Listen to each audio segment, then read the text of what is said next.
Listen, Joe, you're 100. You hit it on the nail too. Here's the deal. There was a doctor. This is God Lily, and I am filming my first show of the year with Joel Green, and he has a guest on there, another grower, and these are growers in Boulder, and they're discussing what's going on with us. Let's listen in. So he discovered that candidiasis is a fungus or some type of spreading of candidiasis, you call it, and he discovered that this automatically, can spread, and that's cancer, as he when he type of medical studies. Proven that you can cure cancer very easily with the alkalinity and with certain sodium bicarbonates, and you can actually fight it correctly with, there's many things that have existed, but obviously what's relative to this huge world right now is that we have a lot of people, and I believe that the population is definitely being controlled. They don't want to tell us right away, but you notice it, obviously. Now, I think that the way to fight this population control is basically to change the thinking pattern of humanity itself, and for people to think alike in one mind, one accord. Obviously, you have your own distinguished way of thinking, but I believe that we should all have a harmonic accord that proves to us that you don't have to have everything in writing, for example, like in a contract. It's a vibrational feeling that we feel that brings the truth that you want to proceed to use for other type of things here. Did you catch me there? Exactly. Exactly, because you can tell when you first meet a healthy person by looking at the aura of that person. Not all people can see auras, but some people can feel auras. And when you see a person that's got that vibrant aura, that vibrant health, it exudes from every pore of the body. You know what I mean, bro? Yeah, totally. I mean, it makes you shine right through the room, Joe. I think that if we keep on, learning a little bit more, not exactly conspiracy theories, because some of them are pretty whacked out, but if we learn a little more thinking out of the box, we're not going to lose control. We're not going to form a riot. We're not going to make havoc in the United States or anywhere in the world, because by violence, we're not fixing anything. All we got to do is sit down and communicate what we feel inside, but in a proper manner that will not cause them to ever say, oh, we got to arrest the rest of the masses, or we got to control them with this, with FEMA. I think there's still hope that things can change before the evil oppression or the evil oppressors. I think, besides that, we might have a revolution. That's, no doubt about it. Every 100 years, that's what I see coming, brothers. I see a revolution coming on, because here's what's happening. Okay, our website was shut down. We had a website that we used to run. It was called Overgrow. Overgrow was based in Canada. And Overgrow scared the big boys so much, it scared the big Bilderbergers so much, that they applied pressure through the United Nations.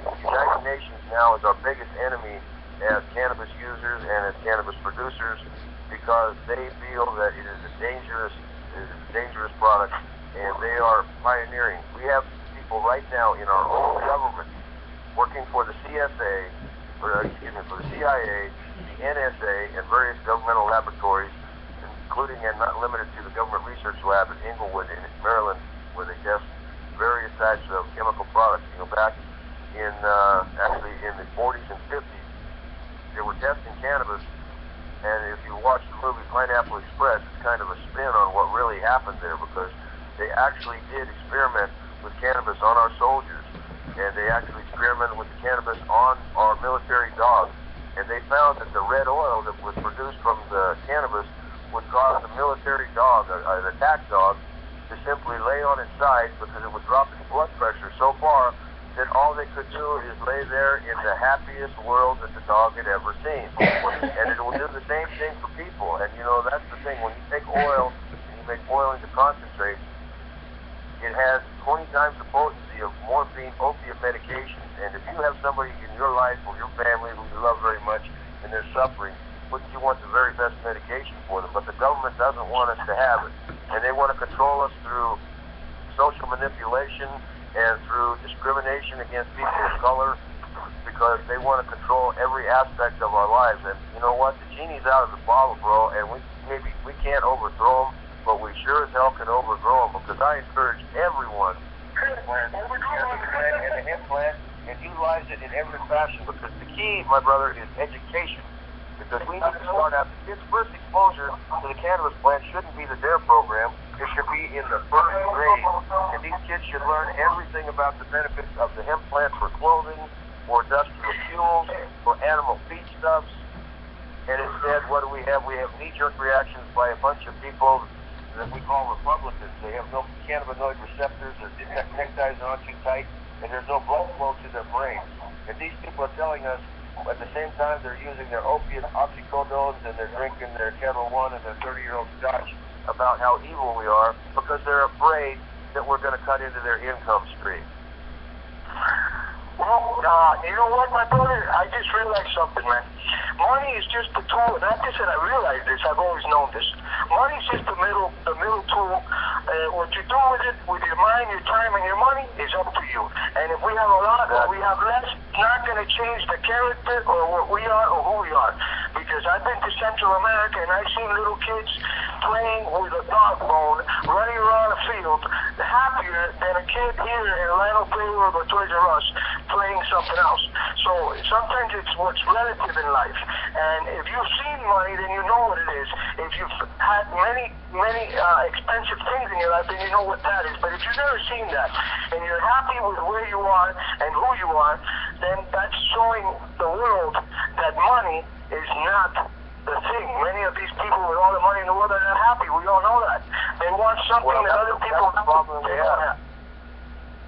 You know, currently the problem that we have in the cannabis industry right now in Colorado is promulgated by greed and hatred, and we got to get rid of the greed, we got to get rid of the haters, and we have to have people start to share the love, because this is a very loving plant. This plant responds to love. This plant responds to music. This plant responds to animal sounds, to the sounds of nature, and when it does, it's a very, very beautiful thing.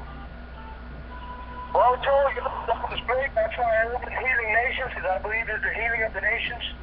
And I have to go now, Joe. I have to take care of a few things here. But you guys have a good one. One love for everybody. And we'll talk on the next one. And thank you very much, Alejandro, for joining us on our show. Are there any other callers waiting to queue in? Otherwise, I'll carry on. And it's time to take a break for a commercial, Joe, and we'll be right back. Thank you so much, Lily. We'll see you right back after the commercial break.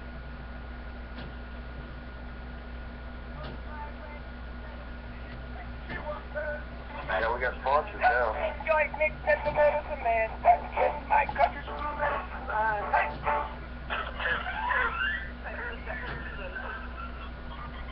Cow cookies at the Medicine Man. Get your pipe at the Medicine Man. Get your pipe with the Medicine Man. That is Medicine Man. 47 feet north of Denver, Colorado. Oh, where the black people get fired up? What shit? They get rocked. 1735.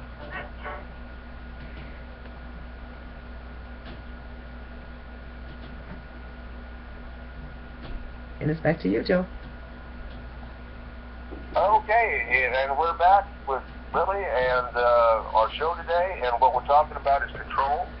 And the control problem that we're having is going to be our government coming in here and a government telling us how we're supposed to live. I am a victim myself of the drug war. I was actually pulled over in my vehicle by the Boulder County Sheriff's Department in 2010 because my car smelled like cannabis. They asked me not for my driver's license, registration, and insurance, but for my medical marijuana card. Upon producing it, they called an officer from the SWAT team. I was removed from my vehicle. I was handcuffed. I was told I didn't need to use my canes. And then I was beaten and bruised while in custody. And at that point, I asked for medical assistance, was taken to the Exemplar Hospital, and spent 22 months on probation. Subsequent to that, my son, who is also a caregiver for a number of patients prior to being engaged in employment for a grow facility here in Boulder, Colorado, he was with my daughter-in-law, and her ex-husband came to the house, and he was drunk, doing a welfare baby check at 1:30 in the morning, and when the Lakewood police showed up after he threatened to kill her, to injure her and the children and himself, and to possibly inflict injury on my son, the police came out, and because the ex-husband was under the influence of alcohol, less than 5 blocks from Lakewood Police Station, decided that they should go in there, and he said they would find cannabis in the house. They did 1.5 grams of cannabis, and they found it in a pipe in a locked bedroom, in a locked bathroom. And subsequent to that, the children were taken away from my son's wife, 2 children, and they spent the next 6 months visiting their own children, and social services made their life an unending hell. That wasn't enough for the ex-husband because he had to call HUD housing and have my daughter-in-law summarily ejected from the house that she had lived in that was hers and her own for the last 2 years. So now her and my son are living in South Boulder. But this is an example of what we're dealing with, because even though cannabis is legal under the new Amendment 64 legislation here in Colorado for adults over the age of 21, we have to be inordinately mindful of our responsibility to our children and to other people for keeping our cannabis secured. Because if our cannabis falls into the hands of children or into the hands of our animals in our home, it can cause very